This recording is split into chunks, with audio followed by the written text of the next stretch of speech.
নোয়াখালীর বেগমগঞ্জে গৃহবধূকে বিব্রস্ত্র করে নির্যাতনের পর সামাজিক যোগাযোগ মাধ্যমে ভিডিও ছড়িয়ে দেয়া ও ধর্ষণের ঘটনায় দায়ের করা 2 মামলায় 14 জনের বিরুদ্ধে চার্জশিট দিয়েছে পিবিআই।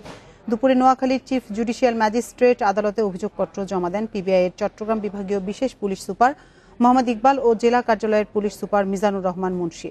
গত 2 ডিসেম্বর বেগমগঞ্জের এখলাসপুরে এক নারীকে নির্যাতন করা হয়। ঘটনার 1 মাস পর 4 অক্টোবর নির্যাতনের শিকার ওই নারী থানায় নারী ও শিশু নির্যাতন আইনে 9 জনকে আসামি করে মামলা করেন। এর 2 দিন পর ধর্ষণের ঘটনায় 2 জনকে আসামি করে আরও একটি মামলা হয়। মামলাটি তদন্তের দায়িত্ব দেওয়া হয় পিবিআইকে। তদন্ত শেষে দুপুরে অভিযোগপত্র জমা দেন তারা। 11 জনকে আসামি করে মামলা হলেও তদন্তকালে আরও 6 জনের নাম উঠে আসে। এই মামলায় গ্রেপ্তার হওয়া আসামি 12 জন, পলাতক রয়েছে 4 জন।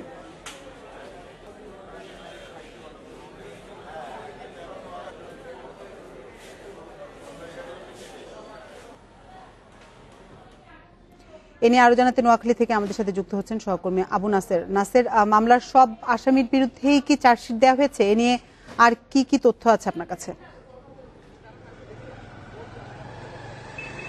আমরা জানি যে চাঞ্চল্যকর এই ঘটনায় মোট 3টি মামলা দায়ের করা হয়। ওই নির্যাতনের শিকার নারী বাদী হয়ে নারী ও শিশু নির্যাতন দমন আইনে একটি মামলা দায়ের করেন, পর্নোগ্রাফি আইনে আরেকটি মামলা দায়ের করেন এবং সর্বশেষ তিনি ধর্ষণের ঘটনায় অন্য একটি মামলা দায়ের করেন। এই 3টি মামলায় এখন পিবিআইতে তদন্তাধীন রয়েছে। এর মধ্যে 2টি মামলার আজকে আদালতে অভিযোগপত্র দাখিল করা হয়েছে।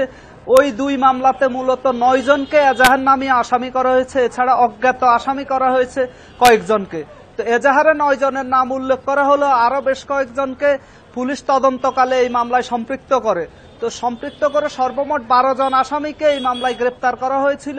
কিন্তু এর মধ্যে এই যাদেরকে গ্রেপ্তার করা হয়েছিল তাদের মধ্যে 2 জনকে, রহমত এবং মাইনুদ্দিন শাহেদ নামে 2 জনকে মামলা থেকে অব্যাহতি দিয়ে 2 মামলায় মোট 14 জনের বিরুদ্ধে আদালতে আজকে অভিযোগপত্র দাখিল করা হয়েছে। এই 14 জনের মধ্যে এখন কিন্তু 4 জন পলাতক রয়েছেন আসামি। মামলায় ব্যক্তি 14 জন হলো, আসামি কিন্তু আসলে 16 জন হবে।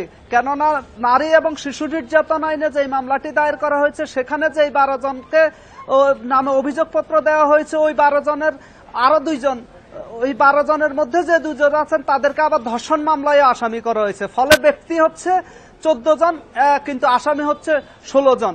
এই আসামি যারা পলাতক রয়েছে তাদেরকে গ্রেপ্তারের বিষয়ে পিবিআই তৎপর রয়েছে বলে পিবিআই জেলা কার্যালয়ের কর্মকর্তা মিজানুর রহমান মুন্সি জানিয়েছেন।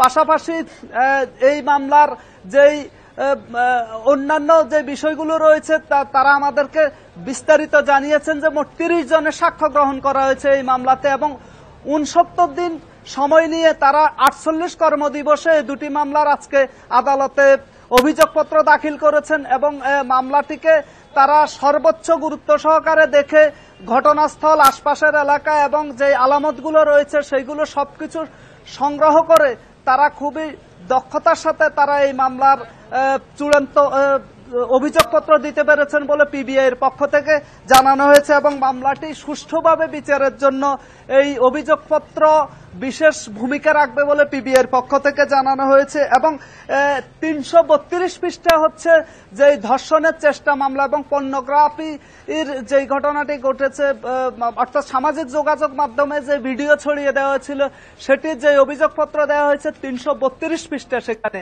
আর অন্যদিকে যে ধর্ষণের চেষ্টার মামলা, সেই মামলার অভিযোগপত্র ডকেটটি হচ্ছে 100 পৃষ্ঠার।